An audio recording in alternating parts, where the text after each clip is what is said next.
कहानी सम्राट मुंशी प्रेमचंद जी की रोचक कहानियों की श्रृंखला में आपका स्वागत है। लीजिए सुनते हैं महान कहानियों की इस महान श्रृंखला में एक और सुप्रसिद्ध कहानी जिसका नाम है सच्चाई का उपहार। तो लीजिए पेशे खिदमत है कहानी सच्चाई का उपहार। तहसीली मदरसा बरांव के प्रथम अध्यापक मुंशी भवानी सराय को बागवानी का कुछ व्यसन था। क्यारियों में भांति भांति के फूल और पत्तियां लगा रखी थी। दरवाजे पर लताएं चढ़ा दी थी। इससे मदरसे की शोभा अधिक हो गई थी। वह मिडिल कक्षा के लड़कों से भी अपने बगीचे को सींचने और साफ करने में मदद लिया करते थे। अधिकांश लड़के इस काम को रुचिपूर्वक करते, इससे उनका मनोरंजन होता था। किंतु दर्जे में 4-5 लड़के जमींदारों के थे। उनमें कुछ ऐसी दुर्जनता थी कि यह मनोरंजन कार्य भी उन्हें बेगार प्रतीत होता। उन्होंने बाल्यकाल से आलस्य में जीवन व्यतीत किया था। अमीरी का झूठा अभिमान दिल में भरा हुआ था। वह हाथ से कोई काम करना निंदा की बात समझते थे। उन्हें इस बगीचे से घृणा थी। जब उनके काम करने की बारी आती तो कोई न कोई बहाना करके उड़ जाते। इतना ही नहीं, दूसरे लड़कों को भी बहकाते और कहते, वाह पड़े फारसी बेचे तेल, यदि खुरपी कुदाल ही करना हो तो मदरसे में किताबों से सिर मारने की क्या ज़रूरत। यहाँ पढ़ने आते हैं, कुछ मजदूरी करने नहीं आते। मुंशी जी इस अवज्ञा के लिए उन्हें कभी कभी दंड देते थे। इससे इनका द्वेष और भी बढ़ता था। अंत में यहाँ तक नौबत पहुँची कि एक दिन उन लड़कों ने सलाह करके उस पुष्प वाटिका को विध्वंस करने का निश्चय किया। 10 बजे मदरसा लगता था, किंतु उस दिन वह 8 ही बजे आ गए और बगीचे में घुसकर उसे उजाड़ने लगे। कहीं पौधे उखाड़ फेंके, कहीं क्यारियों को रौंद डाला, पानी की नालियाँ तोड़ डाली, क्यारियों की मेड़ें खोद डाली। मारे भय के छाती धड़क रही थी कि कोई देखता न हो। लेकिन एक छोटी सी फुलवारी को उजाड़ते कितनी देर लगती है। 10 मिनट में हरा भरा बाग नष्ट हो गया। यह लड़के शीघ्रता से निकले, लेकिन दरवाजे तक आए थे कि उन्हें अपने एक सहपाठी की सूरत दिखाई दी। यह एक दुबला पतला दरिद्र और चतुर लड़का था। उसका नाम बाज बहादुर था। बड़ा गंभीर शांत लड़का था।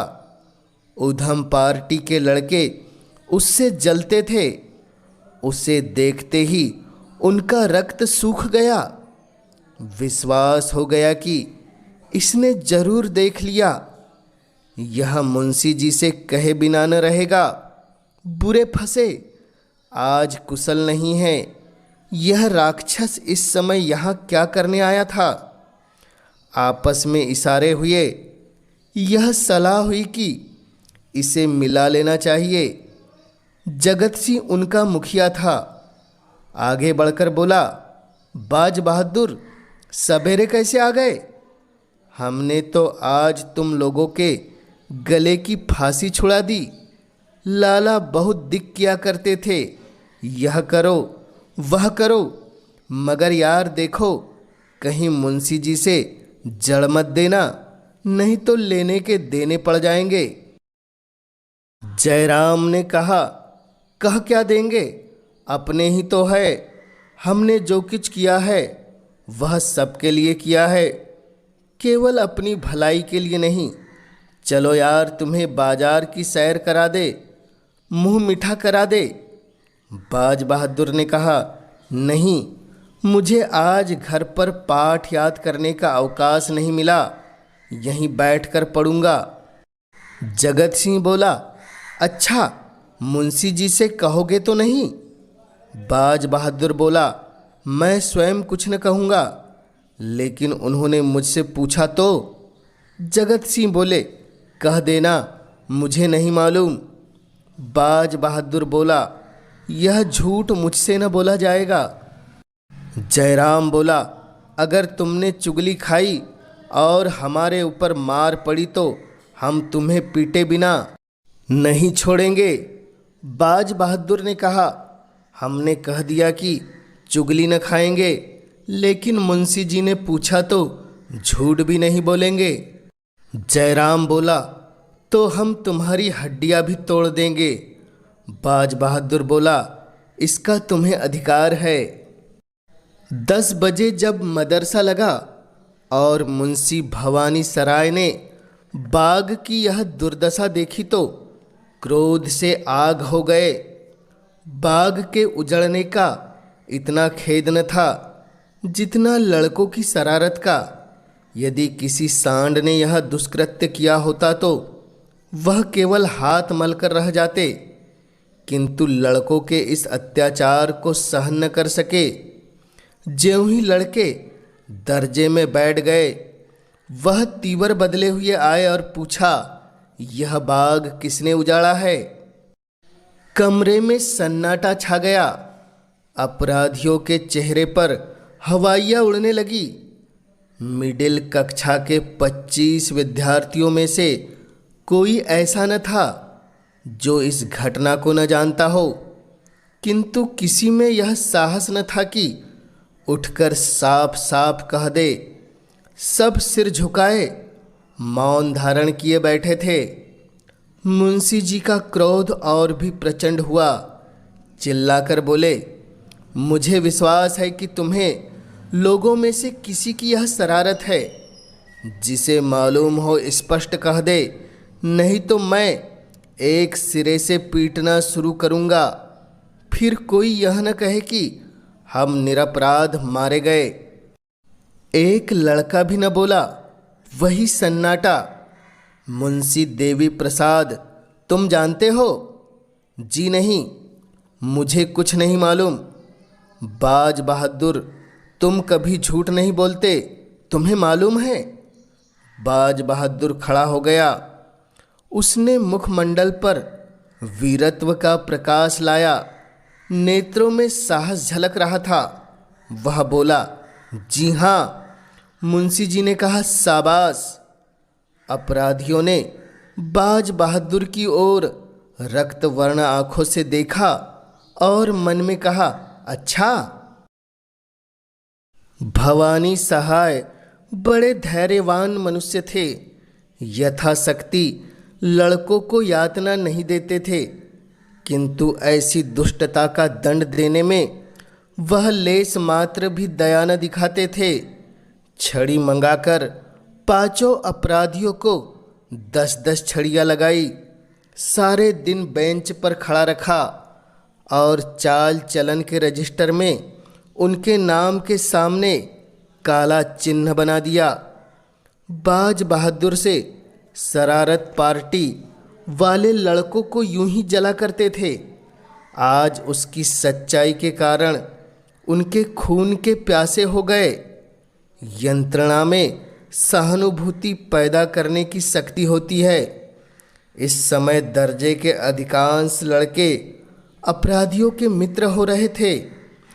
उनमें षड्यंत्र रचा जाने लगा कि आज बाज बहादुर की खबर ली जाए। ऐसा मारो कि फिर मदरसे में मुंह न दिखाए। यह हमारे घर का भेदी है, दगाबाज, बड़ा सच्चे की दुम बना है। आज सच्चाई का हाल मालूम हो जाएगा। बेचारे बाज बहादुर को इस गुप्त लीला की जरा भी खबर न थी। विद्रोहियों ने उसे अंधकार में रखने का पूरा यत्न किया था। छुट्टी होने के बाद बाज बहादुर घर की तरफ चला। रास्ते में एक अमरूद का बाग था। वहाँ जगत सिंह और जयराम कई लड़कों के साथ खड़े थे। बाज बहादुर चौंका, समझ गया कि लोग मुझे छेड़ने पर उतारू है, किंतु बचने का कोई उपाय न था। कुछ हिचकिचाता हुआ आगे बढ़ा। जगत सिंह बोला, आओ लाला, बहुत राह दिखाई, आओ सच्चाई का इनाम लेते जाओ। बाज बहादुर बोला, रास्ते से हट जाओ, मुझे जाने दो। जयराम बोला, जरा सच्चाई का मजा तो चखते जाइए। बाज बहादुर बोला, मैंने तुमसे कह दिया था कि जब मेरा नाम लेकर पूछेंगे तो मैं बता दूंगा। जयराम बोला, हमने भी तो कह दिया था कि तुम्हें इस काम का इनाम दिए बिना न छोड़ेंगे। यह कहते ही वह बाज बहादुर की तरफ घूंसा तान कर बढ़ा। जगत सिंह ने उसके दोनों हाथ पकड़ने चाहे। जयराम का छोटा भाई शिवराम अमरूद की एक हिनेट लेकर झपटा। शेष लड़के चारों तरफ खड़े होकर तमाशा देखने लगे। यह रिजर्व सेना थी जो आवश्यकता पड़ने पर मित्र दल की सहायता के लिए तैयार थी। बाज बहादुर दुर्बल लड़का था। उसकी मरम्मत करने को वह 3 मजबूत लड़के काफ़ी थे। सब लोग यही समझ रहे थे कि क्षण भर में यह तीनों उसे गिरा लेंगे। बाज बहादुर ने जब देखा कि शत्रुओं ने अस्त्र प्रहार करना शुरू कर दिया तो उसने कनखियों से इधर उधर देखा। तब तेजी से झपटकर शिवराम के हाथ से अमरूद की टहनी छीन ली और 2 कदम पीछे हटकर टहनी ताने हुए बोला, तुम मुझे सच्चाई का इनाम या सजा देने वाले कौन होते हो? दोनों ओर से दाव पेच होने लगे। बाज बहादुर था तो कमज़ोर पर अत्यंत चपल और सतर्क। उस पर सत्य का विश्वास हृदय को और भी बलवान बनाए हुए था। उछल उछल कर वार करता और हटाता रहा, लेकिन अमरूद की टहनी कहाँ तक थाम सकती। जरा देर में उसकी धज्जियाँ उड़ गई। जब तक वह उसके हाथ में रही, तलवार रही, कोई उसके निकट आने की हिम्मत न करता था। निहत्था होने पर वह ठोकरों और घूंसों से जवाब देता रहा, मगर अंत में अधिक संख्या ने विजय पाई। बाज बहादुर की पसली में शिवराम का एक घूंसा ऐसा पड़ा कि वह बेदम होकर गिर पड़ा। आंखें पथरा गई और मूर्छा सी आ गई। शत्रुओं ने यह दशा देखी तो उनके हाथों के तोते उड़ गए। समझे इसकी जान निकल गई, बेतहाशा भागे। कोई 10 मिनट के पीछे बाज बहादुर सचेत हुआ। कलेजे पर चोट लग गई, घाव ओछा पड़ा था। तिस पर भी खड़े होने की शक्ति न थी। साहस करके उठा और लंगड़ाता हुआ घर की ओर चला। उधर यह विजय दल भागते भागते जयराम के मकान पर पहुंचा।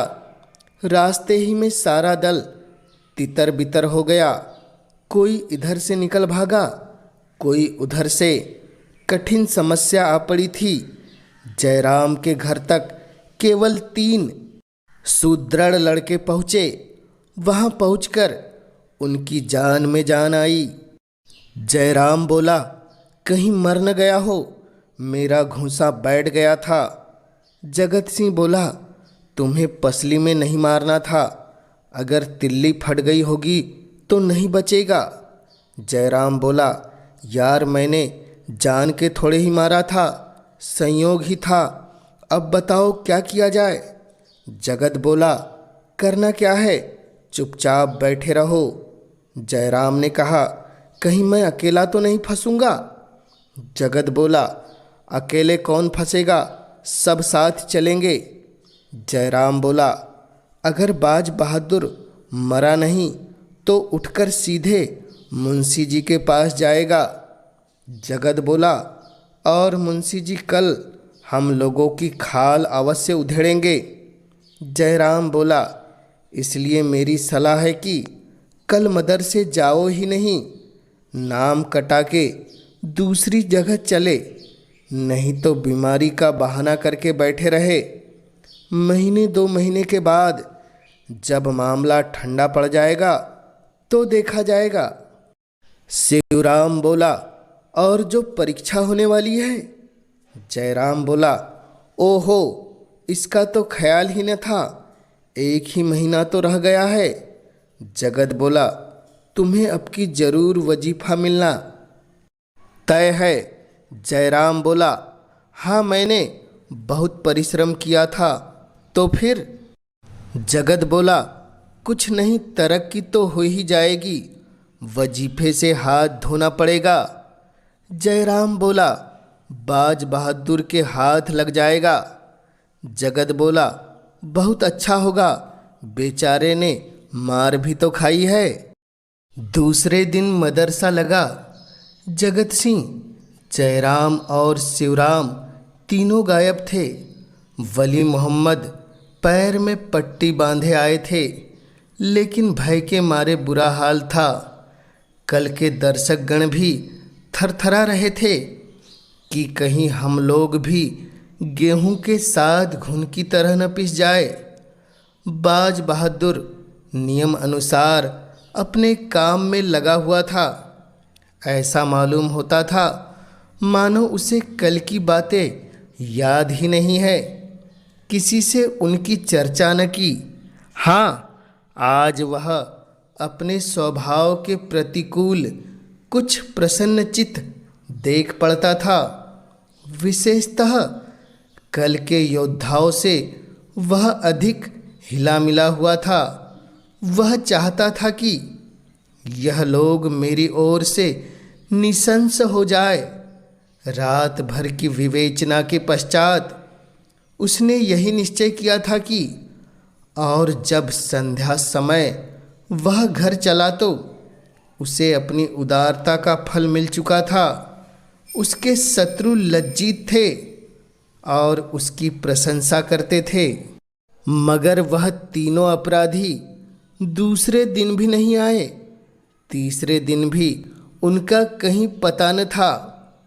वह घर से मदरसे को चलते, लेकिन देहात की तरफ निकल जाते। वहाँ दिन भर किसी वृक्ष के नीचे बैठे रहते अथवा गुल्ली डंडे खेलते, शाम को घर चले आते। उन्होंने यह पता तो लगा लिया था कि इस समर के अन्य सभी योद्धागण मदरसे आते हैं और मुंशी जी उनसे कुछ नहीं बोलते, किंतु चित्त से शंका दूर न होती थी। बाज बहादुर ने जरूर कहा होगा, हम लोगों के जाने की देर है, गए और बेभाव की पड़ी। यही सोचकर मदरसे आने का साहस न कर सकते। चौथे दिन प्रातःकाल तीनों अपराधी बैठे सोच रहे थे कि आज किधर चलना चाहिए। इतने में बाज बहादुर आता हुआ दिखाई दिया। इन लोगों को आश्चर्य तो हुआ, परंतु उसे अपने द्वार पर आता देखकर कुछ आशा बंध गई। यह लोग अभी बोलने भी न पाए थे कि बाज बहादुर ने कहा, क्यों मित्रों, तुम लोग मदरसे क्यों नहीं आते? 3 दिन से गैर हाजिरी हो रही है। जगत बोला, मदरसे क्या आए, जान भारी पड़ी है, मुंशी जी एक हड्डी भी न छोड़ेंगे। बाज बहादुर बोला, क्यों वली मोहम्मद, दुर्गा सभी तो जाते हैं, मुंशी जी ने किसी को भी तो कुछ नहीं कहा। जयराम बोला, तुमने उन लोगों को छोड़ दिया होगा, लेकिन हमें भला तुम क्यों छोड़ने लगे? तुमने एक एक की 3-3 जड़ी होगी। बाज बहादुर बोला, आज मदरसे चलकर इसकी परीक्षा ही कर लो। जगत बोला, यह झांसे रहने दीजिए, हमें पिटवाने की चाल है। बाज बहादुर बोला, तो मैं कहीं भागा तो नहीं जाता। उस दिन सच्चाई की सजा दी थी, आज झूठ का इनाम दे देना। जयराम बोला, सच कहते हो? तुमने शिकायत नहीं की? बाज बहादुर बोला, शिकायत की कौन बात थी? तुमने मुझे मारा, मैंने तुम्हें मारा। अगर तुम्हारा घुसा न पड़ता तो मैं तुम लोगों को रण क्षेत्र से भगाकर दम लेता। आपस के झगड़ों की शिकायत करने की मेरी आदत नहीं है। जगत बोला, चलो तो यार, लेकिन विश्वास नहीं आता। तुम हमें झांसा दे रहे हो, कचूमर निकलवा लोगे। बाज बहादुर बोला, तुम जानते हो झूठ बोलने की मेरी बान नहीं है। यह शब्द बाज बहादुर ने ऐसे विश्वासपादक रीति से कहे कि उन लोगों का भ्रम दूर हो गया। बाज बहादुर के चले जाने के पश्चात तीनों देर तक उसकी बातों की विवेचना करते रहे। अंत में यही निश्चय हुआ कि आज चलना चाहिए। ठीक 10 बजे तीनों मित्र मदरसे पहुंच गए, किंतु चित्त में आशंकित थे। चेहरे का रंग उड़ा हुआ था। मुंशी जी कमरे में आए। लड़कों ने खड़े होकर उनका स्वागत किया। उन्होंने तीनों मित्रों की ओर तीव्र दृष्टि से देखकर केवल इतना कहा, तुम लोग 3 दिन से गैर हाजिर हो। देखो, दर्जे में जो इम्तिहानी सवाल हुए हैं उन्हें नकल कर लो। फिर पढ़ने में मग्न हो गए। जब पानी पीने के लिए लड़कों को आधे घंटे का अवकाश मिला तो तीनों मित्र और उनके सहयोगी जमा होकर बातें करने लगे। जयराम बोला, हम तो जान पर खेलकर मदरसे आते हैं, मगर बाज बहादुर है बात का धनी। वली मोहम्मद बोला, मुझे तो ऐसा मालूम होता है वह आदमी नहीं देवता है। यह आंखों देखी बात न होती तो मुझे कभी इस पर विश्वास नहीं आता। जगत बोला, भलमनसी इसी को कहते हैं। हमसे बड़ी भूल हुई कि उसके साथ ऐसा अन्याय किया। दुर्गा बोला, चलो उससे क्षमा मांगे। जयराम ने कहा, हाँ, यह तुम्हें खूब सूझी, आज ही हम उससे क्षमा मांगेंगे। जब मदरसा बंद हुआ तो दर्जे के सब लड़के बाज बहादुर के पास गए। जगत सिंह उनका नेता बनकर बोला, भाई साहब, हम सब के सब तुम्हारे अपराधी हैं। तुम्हारे साथ हम लोगों ने जो अत्याचार किया उस पर हम हृदय से लज्जित है। हमारा अपराध क्षमा करो। तुम सज्जनता की मूर्ति हो। हम लोग उज्जड़, गंवार और मूर्ख है। हमें अब क्षमा प्रदान करो। बाज बहादुर की आंखों में आंसू भर आए। वह बोला, मैं पहले भी तुम लोगों को अपना भाई समझता था और अब भी वही समझता हूँ। भाइयों के झगड़ों में क्षमा कैसी? सब के सब उसके गले मिले। उसकी चर्चा सारे मदरसे में फैल गई। सारा मदरसा बाज बहादुर की पूजा करने लगा। वह अपने मदरसे का मुखिया, नेता और सिरमौर बन गया। पहले उसे सच्चाई का दंड मिला, अब की बार सच्चाई का उपहार मिला।